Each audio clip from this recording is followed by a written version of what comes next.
اللہ علیہ وسلم۔ میرے بھائیوں اور بزرگوں اور پردہ نشین ماں اور بہنوں، آپ سب یہ جانتے ہیں کہ پچھلے خطبہ جمعہ میں نے اسی آیت کریمہ کو منتخب کیا تھا اور اسی کے تعلق سے چند باتیں آپ حضرات کے سامنے رکھنے کی کوشش کی تھی،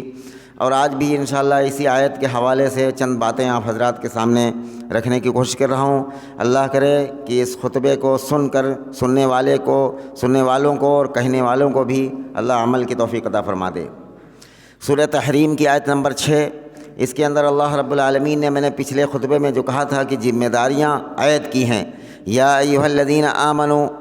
قوا انفسکم واہلکم نارا، اے ایمان والو خود بچو اور اپنے گھر والوں کو بچاؤ جہنم کی آگ سے، جس کا ایندھن انسان اور پتھر ہے، اور جس کے اوپر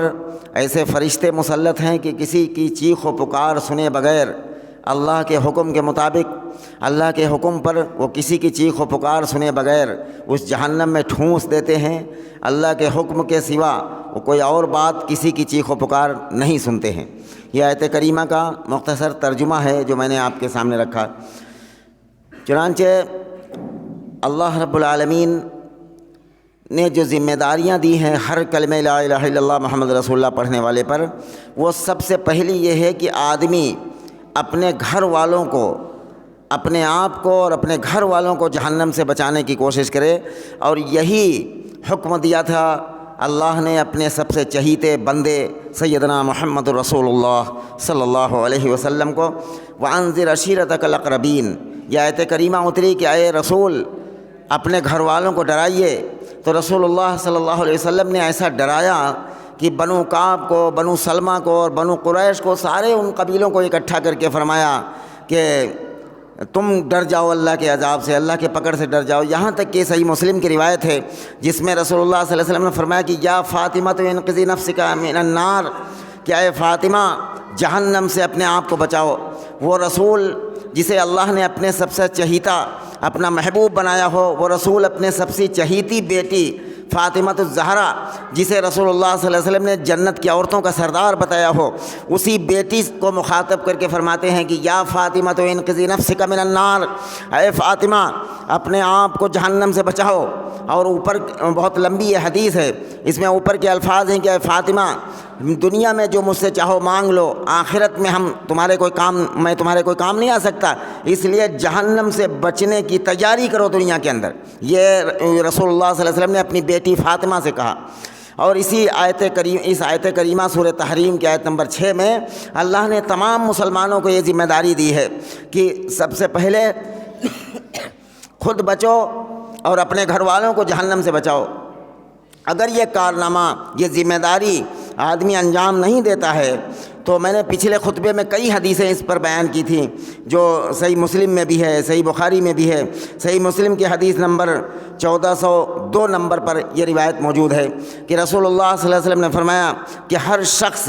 کو اللہ رب العالمین نے ذمہ دار بنایا ہے، وہ نگراں ہے اپنی رعیت کا، اور جو شخص نگراں ہو کر، ذمہ دار ہو کر، چاہے وہ گھر کا ذمہ دار ہو، چاہے وہ کسی کارخانے کا ذمہ دار ہو، چاہے ملک کا وزیر اعظم ہو، چاہے وہ صوبے کا وزیر اعلیٰ ہو، چاہے پی ایم ہو یا سی ایم ہو، سب کی یہ ذمہ داری ہے کہ اپنی رعیت کے ساتھ وفاداری کرے، اپنی رعیت کی پرواہ کرے کہ وہ جہنم کے راستے پر جا رہی ہے یا جنت کے راستے پر جا رہی۔ اسی طریقے سے گھر کا ذمہ دار، وَأَهْلِيكُمْ نَارًا، اپنی بیوی اور بچوں کا وہ ذمہ دار ہے۔ اگر وہ بچے بے نمازی ہیں، اگر وہ بچے جھوٹ بول رہے ہیں، اگر وہ بچے اللہ کے ساتھ شرک کر رہے ہیں، بیویاں اللہ کا در چھوڑ کر کسی اور کے در پر جھکنا شروع کر رہی، اگر گھر کا ایک ذمہ دار آدمی ان برائیوں سے روکتا نہیں ہے اپنے گھر والوں کو، تو اس نے جہنم سے بچانے کی پرواہ نہیں کری۔ دنیا کے اندر آپ دیکھ لیجئے، ایک مثال سے سمجھیں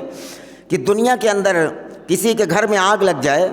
اور گھر کا ایک آدمی جو ذمہ دار ہے وہ کسی طریقے سے بچ کر اگر گھر سے نکل آئے، وہ کتنا چیخ و پکار کرے گا، کتنا شور غل کرے گا کہ محلے والوں بچاؤ، میرے بیوی بچے اس گھر کے اس آگ کے اندر جل رہے ہیں اور ان کو بچاؤ، اور نکالنے کی کوشش کرے گا، حتیٰ کہ اس درجہ تک نکالنے کی کوشش کرے گا کہ کبھی کبھی نکالتے نکالتے آدمی خود جل جاتا ہے۔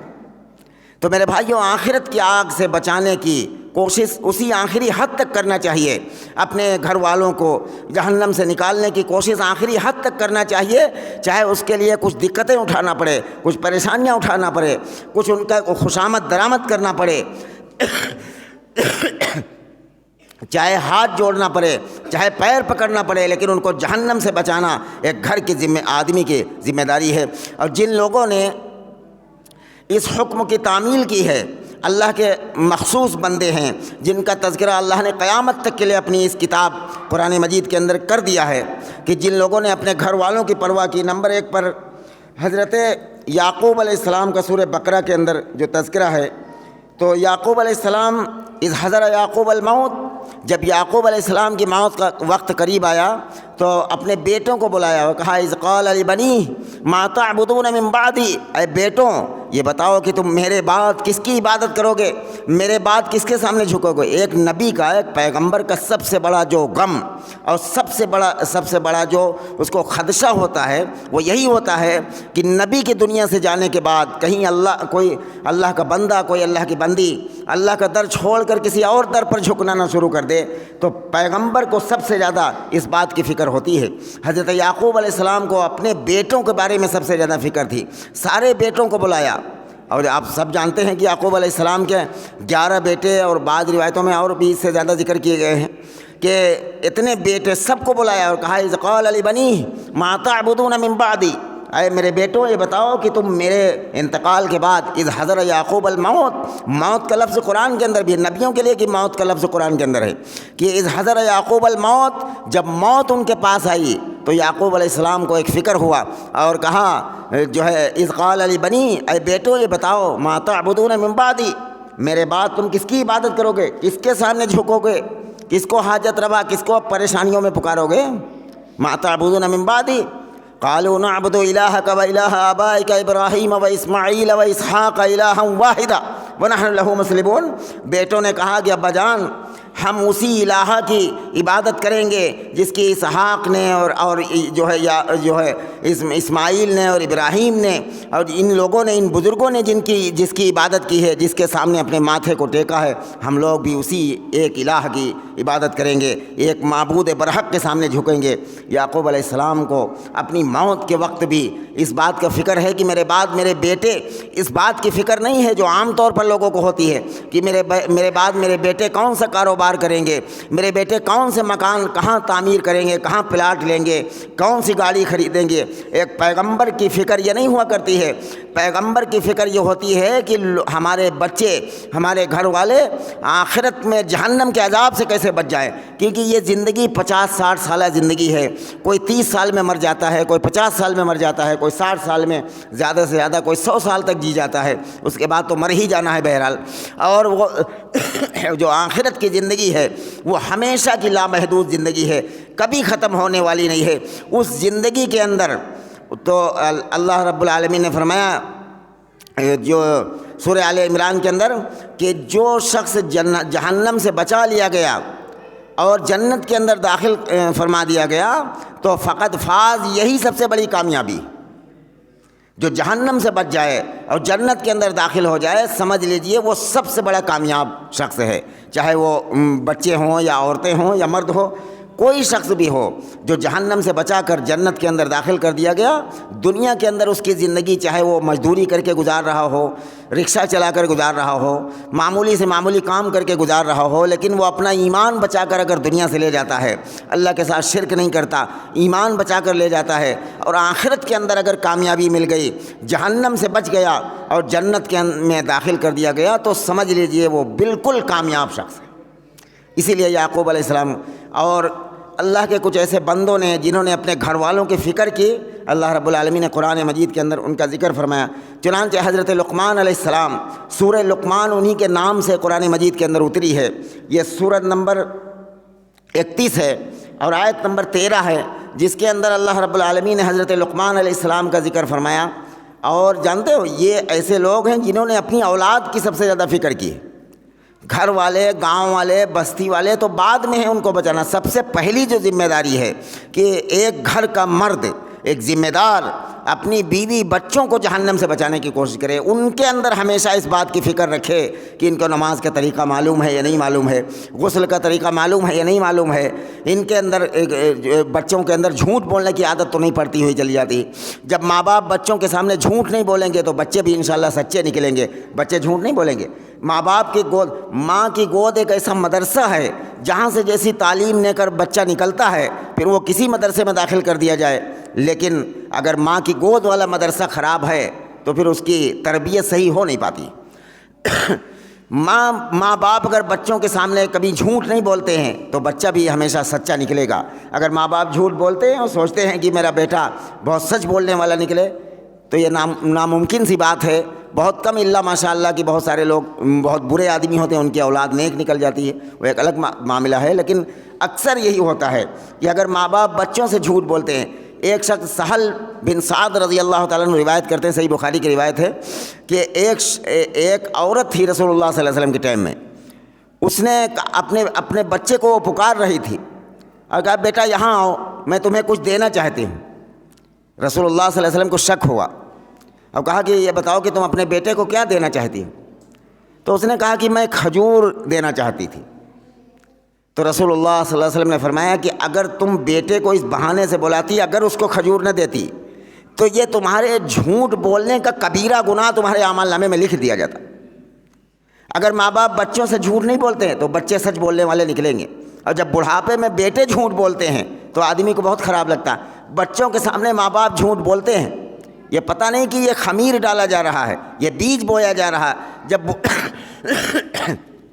جب بڑھاپے میں ابا جی دروازے پر بیٹھے ہوئے بوڑھے، اور جب پوچھا جاتا بیٹا کہاں گئے تھے، بیٹا سچ نہیں بولتا ہے، وہ کچھ آئیں بائیں سائیں کر دیتا ہے، اس وقت باپ کو بہت کھلتا ہے کہ دیکھے اس نے جھوٹ بولا، لیکن ان کو پتہ نہیں ہوتا کہ یہ بیج ہمارا ہی بویا ہوا ہے۔ تو یہ فکر ہونا ایک پیغمبر کی اور زیادہ ذمہ داری ہوا کرتی تھی۔ چنانچہ پیغمبر کو تو پوری انسانیت کی فکر ہوا کرتی تھی، لیکن اپنے گھر والوں کی خصوصی طور پر حضرت لقمان نے بھی یہی کیا۔ فرمایا کہ وَإِذْ قَالَ لُقْمَانُ لِابْنِهِ وَهُوَ يَعِظُهُ يَا بُنَيَّ لَا تُشْرِكْ بِاللَّهِ، لقمان علیہ السلام نے اپنے بیٹے سے کہا کہ بیٹا، سب سے پہلا جو سبق دیا جا رہا ہے،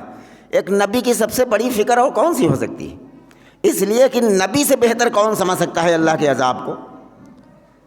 رسول اللہ صلی اللہ علیہ وسلم، ہم سب کے آقا جناب محمد رسول اللہ صلی اللہ علیہ وسلم کو تو باقاعدہ معراج میں بلا کر جہنم کو دکھایا گیا ہے، جنت کو دکھایا گیا ہے۔ نبی سے بہتر کون سمجھ سکتا ہے؟ کیونکہ نبی جانتے تھے کہ جو سب سے بڑی برائی انسان کے اندر، مرد ہو یا عورت، جو آ جاتی ہے وہ ہے اللہ کے ساتھ شرک، جس کی سزا انہ من یشرک باللہ فقد حرم اللہ علیہ الجنہ۔ سورہ المائدہ کے اندر اللہ رب العالمین نے فرمایا کہ اللہ بلا شبہ شرک کرنے والے پر جنت کو حرام کر دیا ہے۔ سورہ نساء کے اندر اللہ رب العالمین نے فرمایا ان اللہ لا یغفر ان یشرک بہ ویغفر ما دون ذلک لمن یشاء، بلا شبہ اللہ تعالیٰ کبھی شرک کو معاف نہیں کرتا ہے۔ یہ جرم اگر انسان سے ہو گیا تو یہ اس کو جہنم میں لے جا کر رہے گا، یہ کبھی معاف نہیں کرتا۔ بقیہ جتنے بھی گناہ ہیں اللہ جسے چاہے معاف کر دے اور چاہے تو سزا دے۔ اس آیت کریمہ سے بعض لوگ غلط رزلٹ نکال لیتے ہیں، سمجھتے ہیں کہ شرک نہ کیا جائے، بقیہ جان بوجھ کر فرض نماز چھوڑ دو اور جھوٹ بولو یا سچ بولو،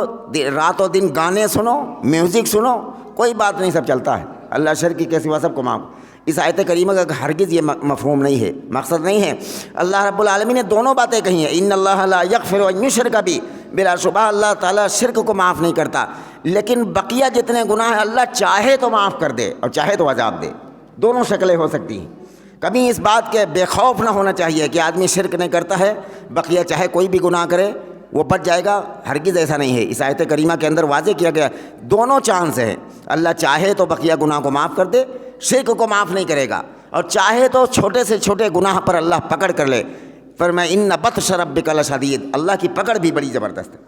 چنانچہ حضرت لقمان نے اپنے بیٹے کو جو نصیحت کی، سب سے پہلا جو سبق دیا اپنے بیٹے کو، میرے بھائیوں یاد رکھیں، گھر میں کبھی بیٹھیں تو اپنے بچے کو اگر گود میں لینے والا ہے تو گود میں لے کر، جو سب سے پہلا ایک ایمان والے کی ذمہ داری ہے کہ اپنے بچے کو جو سب سے پہلا سبق دیا جائے وہ یہ دیا جائے اگر کوئی کھانے پینے کی چیز ہے،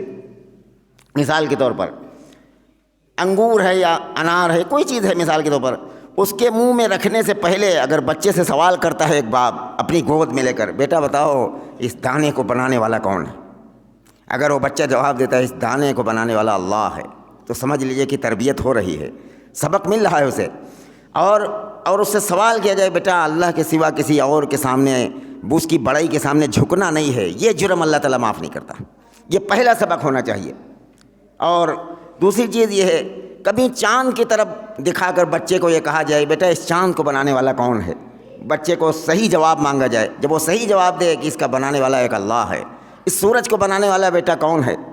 وہ بچہ جب جواب دے کہ اس کا بنانے والا اللہ ہے، تو سمجھ لیجئے کہ ایک باپ اپنے بیٹے کی اچھی تربیت کر رہا ہے۔ جو سب سے پہلا سبق ہے جس کو حضرت لقمان نے اپنے بیٹے کو سکھایا، وَإِذْ قَالَ لُقْمَانُ لِابْنِهِ وَهُوَ يَعِظُهُ يَا بُنَيَّ لَا تُشْرِكْ بِاللَّهِ، سورہ لقمان کی آیت نمبر 13 ہے۔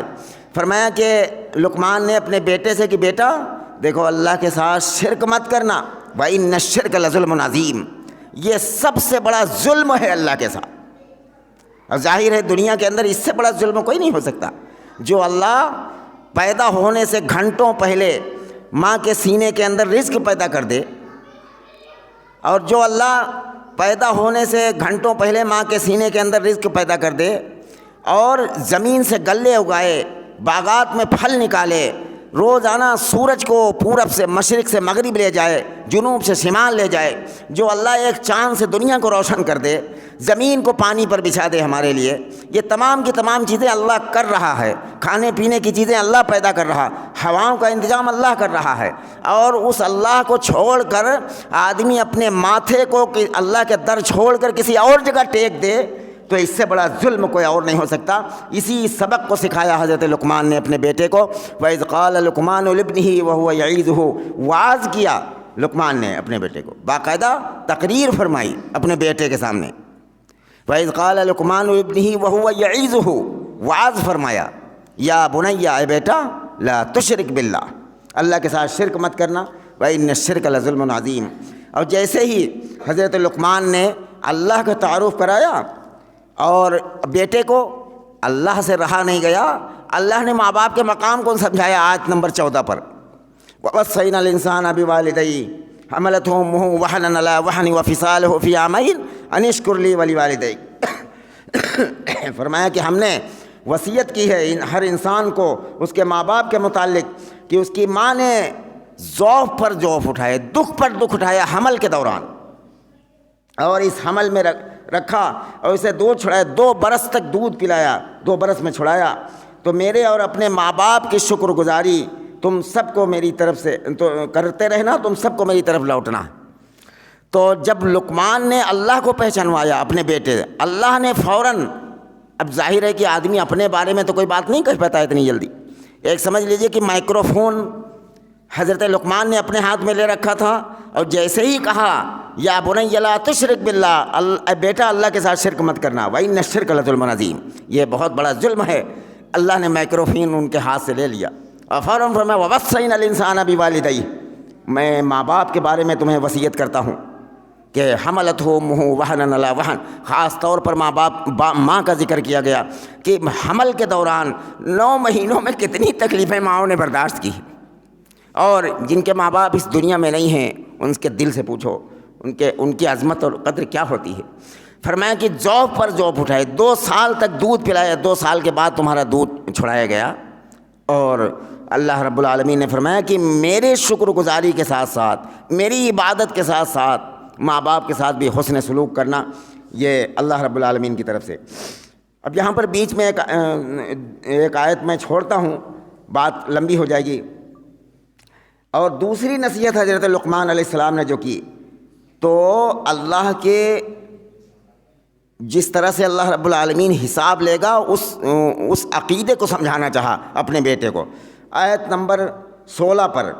یا بنی انہا ان تکو مثقال حبۃ من خردل فتکن فی صخرۃ او فی السماوات او فی الارض یأتی بها اللہ ان اللہ لطیف خبیر۔ فرمایا کہ اے بیٹا، اگر کوئی چیز رئی کے دانے کے برابر بھی ہو، اگر کوئی رئی کے دانے کے برابر بھی ہو، حبہ کہتے ہیں حبہ مثقال حبہ، ایک دانے کو کہا جاتا ہے عربی زبان میں۔ فرمایا کہ اگر ایک دانے کے برابر کوئی عمل ہو، کوئی نیکی یا برائی، تو فرمایا کہ فتکن فی صخرۃ، اور پھر وہ خواہ کسی چٹان میں دب جائے، کسی چٹان میں دب جائے، اور فی السماوات یا فی الارض، یا زمین آسمان کے اندر چلا جائے یا زمین کے اندر چلا جائے، یاتی بہ اللہ، تب بھی اللہ قیامت کے دن اس عمل کو حاضر کر دے گا۔ ان اللہ لطیف خبیر، اللہ اتنا باریک دیکھنے والا اور اتنا خبر رکھنے والا ہے۔ تو لقمان اللہ کے بارے میں اپنے بیٹے کو سمجھا رہے ہیں۔ اللہ نے قرآن مجید کے اندر ایسے بندوں کا تذکرہ کیا جنہوں نے اپنے گھر والوں کو جہنم سے بچانے کی کوشش کی۔ تیسری نصیحت حضرت لقمان علیہ السلام نے کی۔ اب دیکھیے، جب عقیدے کو سمجھا دیا گیا، دعوت کا، اسلام میں دعوت کا ایک سسٹم ہے، ایک ترتیب ہے، دعوت کیسے دی جائے۔ سب سے پہلا جو کام ہے وہ یہ ہے کہ انسان کا عقیدہ ٹھیک ہو جائے، اعمال کی دعوت بعد میں ہے۔ اگر عقیدہ ٹھیک نہیں ہے، اللہ کے سوا دوسرے دروں پر آدمی جھکتا ہے، اس سے نماز کے لیے کہنا، نماز کی طرف بلانا، یہ حماقت ہے، بیوقوفی ہے۔ اس کی نماز کا کوئی مطلب بھی تو نہیں، اس کی نماز سے کوئی فائدہ بھی نہیں۔ قرآن مجید کے اندر جو حکمت سکھائی گئی وہ یہ کہ سب سے پہلا عقیدہ، یہ جس کو رسول اللہ صلی اللہ علیہ وسلم نے فرمایا کہ بنی الاسلام علی خمس شہادۃ اللہ الہ الا اللہ وان محمدا عبدہ ورسولہ، اس کے بعد فرمایا اقام الصلاۃ وایتاء الزکوٰۃ والحج وصوم رمضان۔ اسلام کی بنیاد 5 چیزوں پر ہے، جس میں سب سے پہلے کہ اللہ کے ایک ہونے کی گواہی دینا، اس کے معبود ہونے کی گواہی دینا، محمد رسول اللہ صلی اللہ علیہ وسلم کو اپنا رہنما اور راہبر مانا، اس کے بعد اقام الصلاۃ، نماز قائم کرے۔ اسی ترتیب کو دہراتے ہوئے حضرت لقمان نے اپنے بیٹے کو نصیحت فرمایا۔ تیسری نصیحت، جب عقیدے کو پہلے سمجھایا کہ اللہ کے ساتھ شرک نہ کرنا، اس کے بعد اللہ کی جو ہے اس صفات کو سمجھایا کہ اللہ رب العالمین کیسے انسان کے عمل کو حاضر کر دے گا، کوئی نیکی کرے یا برائی کرے، کوئی چیز ضائع نہیں ہو سکتی۔ فرمایا کہ چاہے وہ چٹان میں ہو، چاہے وہ آسمان میں ہو، چاہے وہ زمین میں ہو، یاتی بہ اللہ، اللہ رب العالمین اس عمل کو حاضر کر دے گا قیامت کے دن، اللہ لطیف خبیر۔ تیسری نصیحت فرمائی، یا بنی اقم الصلاۃ، اے بیٹا نماز کو قائم کر دینا۔ اب یہ تیسری، اب عقیدہ جب صحیح ہوا تو اس کے بعد لقمان علیہ السلام نے عمل کی طرف بلایا۔ اگر عقیدہ صحیح نہ ہو تو عمل کی طرف بلانا نہ تو انبیاء علیہ الصلاۃ والسلام کی سنت ہے اور نہ تو صحابہ کرام کے خلفائے راشدین کی سنت ہے۔ کسی نے بھی ایسا نہیں کیا کہ عقیدہ صحیح نہ ہو اس کو نماز کی طرف بلایا جائے، اس کو کوئی نیکی کی طرف بلایا جائے۔ حماقت ہے، بیوقوفی ہے، جب تک کہ اس کا عقیدہ نہ درست ہو جائے۔ ایک اللہ کی عبادت کو نہ مان لے اور ایک اللہ کو حاجت روا نہ مان لے، ایک اللہ کو مشکل کشا نہ مان لے، اس کو نماز کے لیے کہنا کہ بھائی نماز پڑھا کرو، روزہ رکھا کرو، بالکل بیوقوفی اور حماقت ہے۔ اس عمل کا کوئی تعلق نہیں۔ عمل اسی وقت اللہ کے دربار میں قبول ہوگا جب انسان شرک سے پاک ہوگا۔ شرک سے پاک نہیں ہے کوئی مطلب نہیں، اور جب شرک سے پاک ہو جائے تو تاکیداً اسے ضرور بلایا جائے، اسے زبردستی بھی کی جائے۔ اگر اسلامی حکومت ہو تو کوڑے لگتے ہیں اگر آدمی نماز چھوڑ دے۔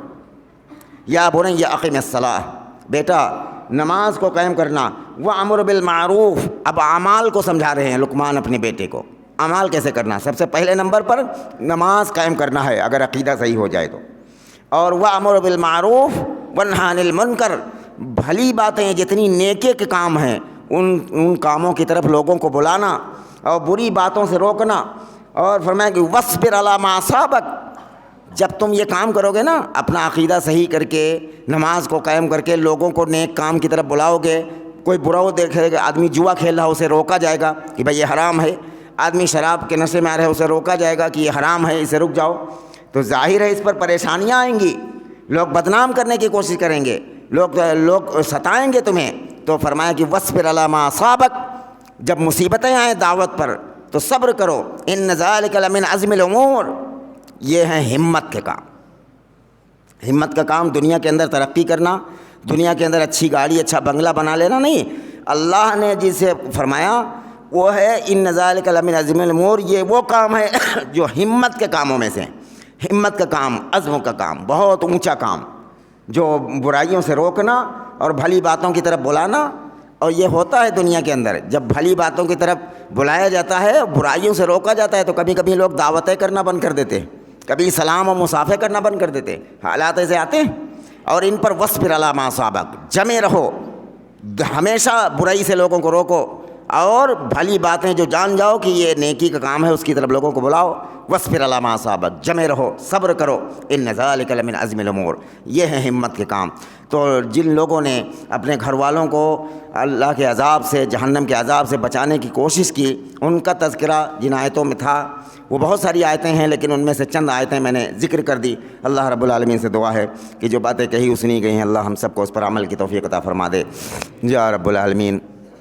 ہم سب کو اپنی اور اپنے رسول کی سچی پکی محبت نصیب فرما، اپنی اور اپنے نبی کی سچی پکی اطاعت نصیب فرما، اپنے نبی کی سچی پیروی نصیب فرما. یا رب العالمین شیطان کے فریب سے، شیطان کی پیروی سے امت کی حفاظت فرما. یا رب العالمین ہم سب کو 5 نمازوں کا پابند بنا دیجیے. یا رب العالمین کرم کی نگاہ سے اس امت کو دیکھ لیجیے، رحم کی نگاہ سے اس امت کو دیکھ لیجیے. ہمیں جو بیمار ہیں گھروں میں، اسپتالوں میں، سب کو شفائے کلی نصیب فرما. یا رب العالمین ہمیں جو جس لائن سے پریشان ہے، اللہ سب کی پریشانی کو دور فرما دیجیے. یا رب العالمین جو تمنائیں اور جو خواہشات لے کر آپ کے دربار میں مرد عورتیں حاضر ہوئے ہیں، اللہ سب کی جائز تمناؤں کو، سب کی جائز مرادوں کو پوری فرما دیجیے. اپنے کرم سے قبول فرما لیجیے. وصلی اللہ وسلم. عباد اللہ رحمکم اللہ، ان اللہ یأمر بالعدل والإحسان وإیتاء ذی القربى وینہی عن الفحشاء والمنکر والبغی یعظکم لعلکم تذکرون. واذکروا اللہ العلی العظیم یذکرکم وادعوہ یستجب لکم ولذکر اللہ تعالی اعلی واولی واعز واجل واتم واعظم واکبر.